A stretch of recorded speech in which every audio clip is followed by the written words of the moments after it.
So welcome everyone. It's so lovely to have you here this morning. It was such a beautiful sunrise here this morning. The whole sky was just streaked in pink. And the mindful moment today on the 26th of July, I'd like to dedicate to our very dear friend, Bob Shaw, Gareth Shaw, who's a friend of Colin's, who's a school friend, who very sadly passed away yesterday after a battle with colon cancer. And he's had intense chemo and treatment for a few years.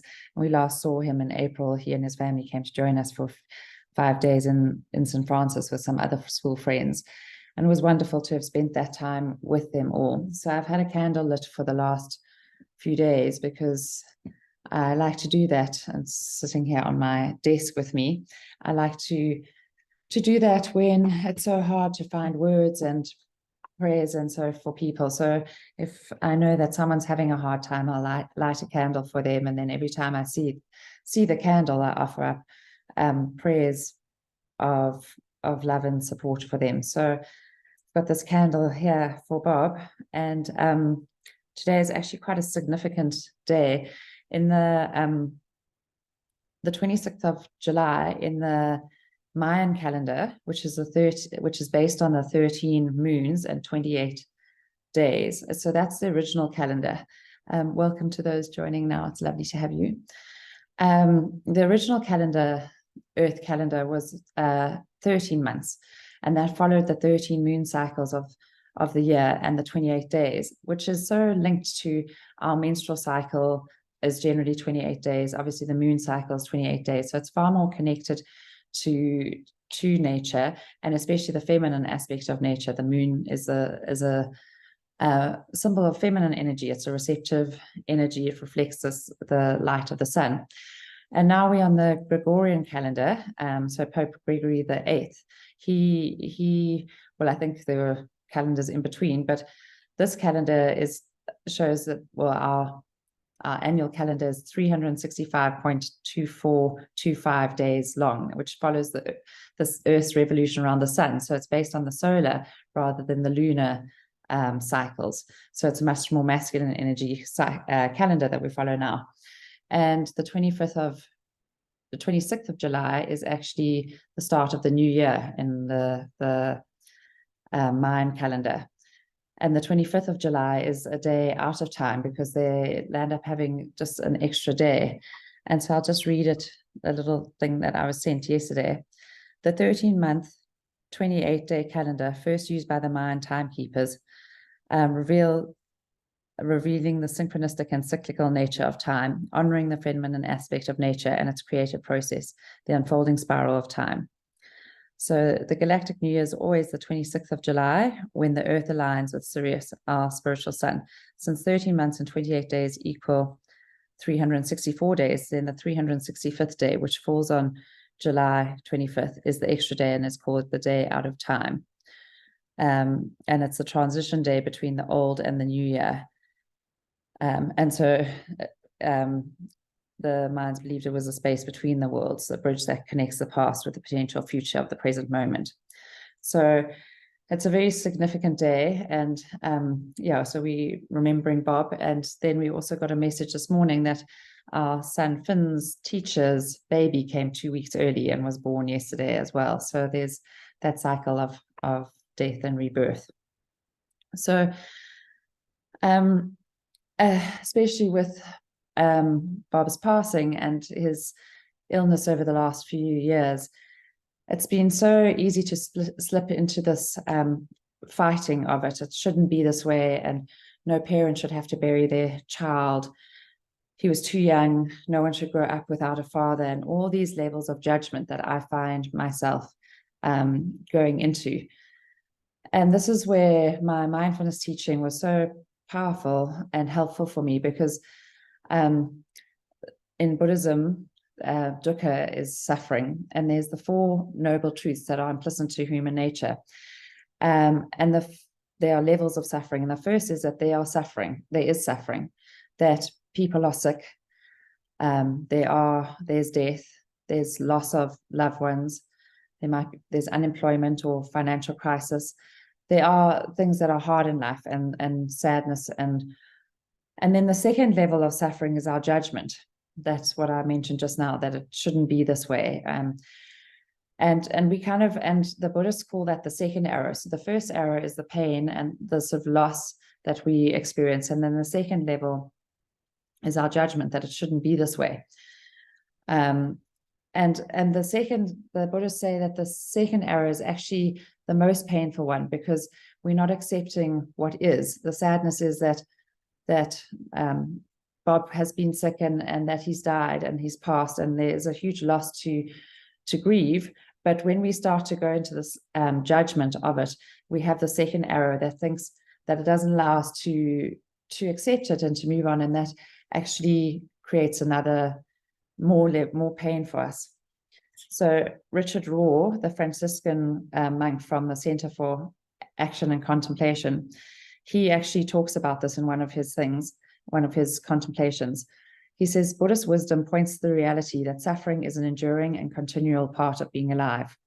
We're often sheltered in our own kind of psychological palace, where we are shielded from things like illness.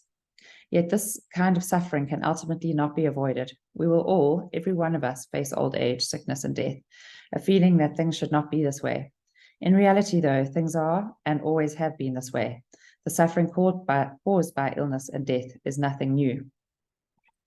According to a Buddhist legend, there was once a woman who sought out the Buddha after losing her baby to illness.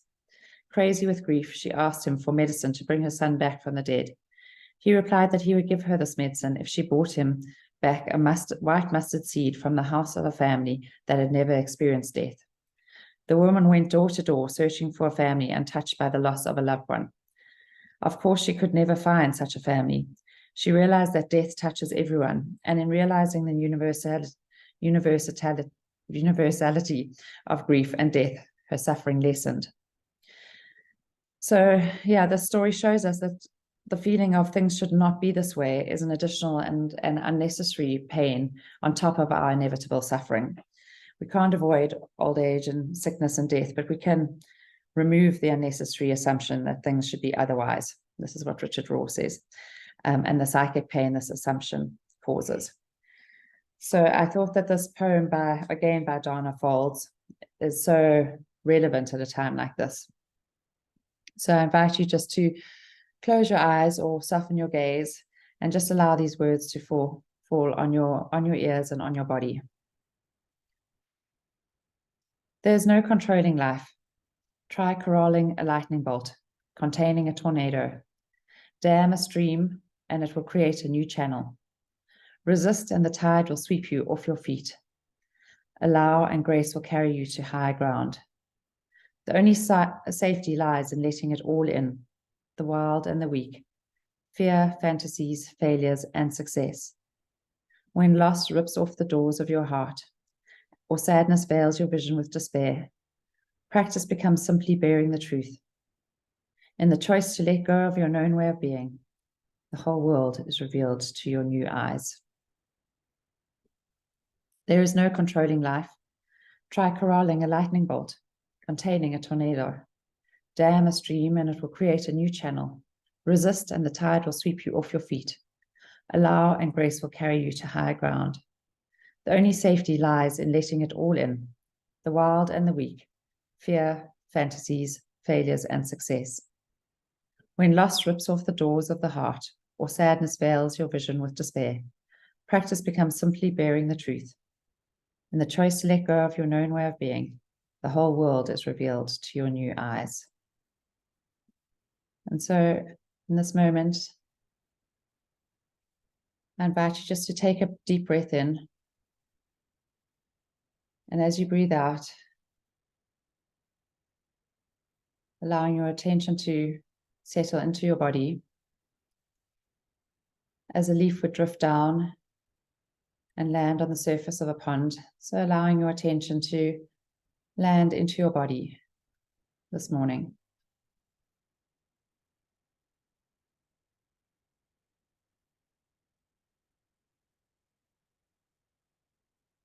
Assuming a position that is one of dignity, honoring the importance of this moment, noticing perhaps your feet on the floor, the grounding into the earth, and then your head and shoulders reaching up to the heavens, up to the sky above.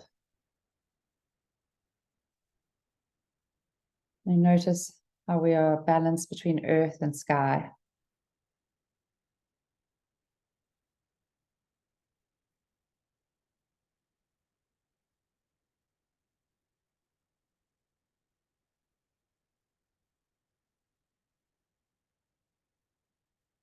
And then choosing an anchor point in your body. This may be the breath in your chest, or the air as it comes in and out of your nostrils, the sensation on your nostrils. It might be your feet on the earth. And just feeling into this anchor point as you allow your thoughts to settle and your focus just to be on this anchor.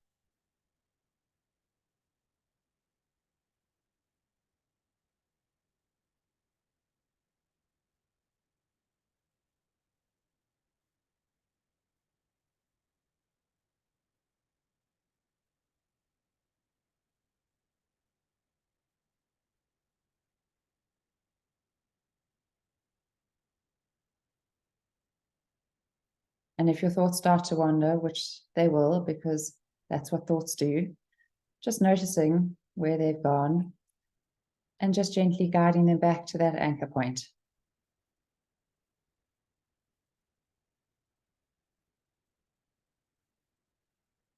Noticing perhaps a settling in your body as you do so.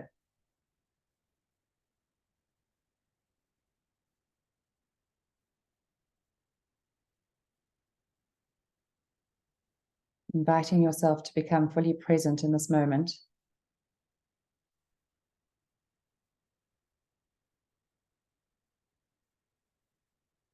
Now expanding your awareness from internal and opening up to the world around. So perhaps listening for sounds that are far away. Listening to the sounds of the morning.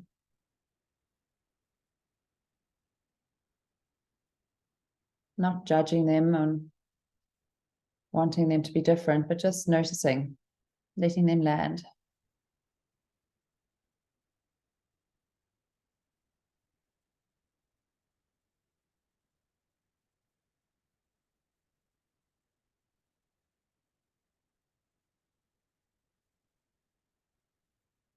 Perhaps becoming aware of background sounds that you hadn't noticed, and just allowing them into your space, into your awareness.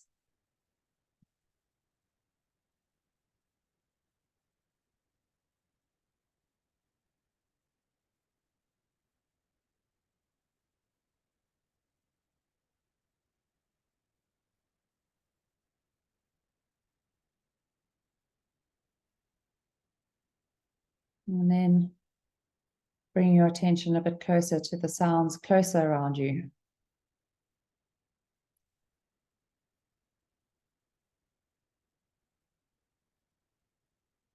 Sounds in the room, even the sound of your breath.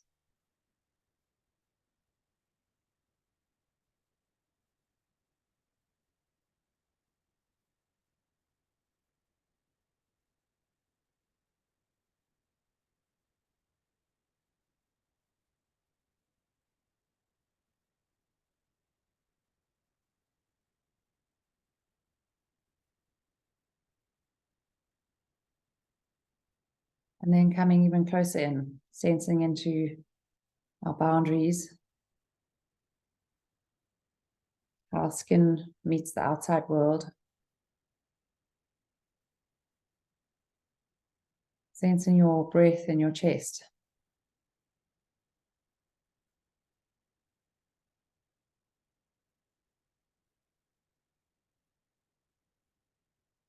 Sensing it so close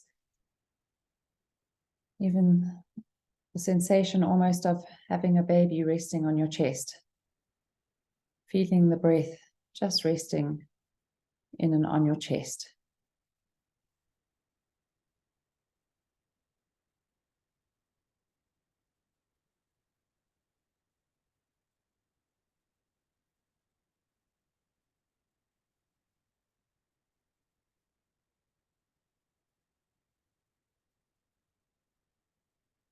Coming into a state of intimate awareness with your body and your breath.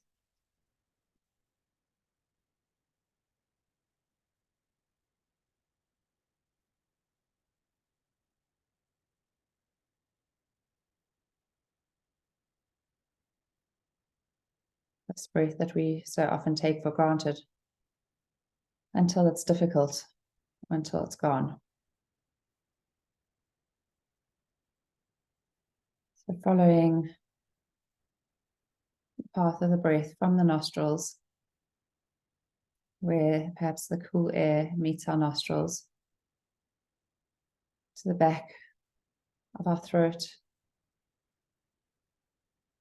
and down into our chest, noticing the inhale, following the breath as it enters our bodies, and then noticing the exhale, the release, as the breath moves out of our body.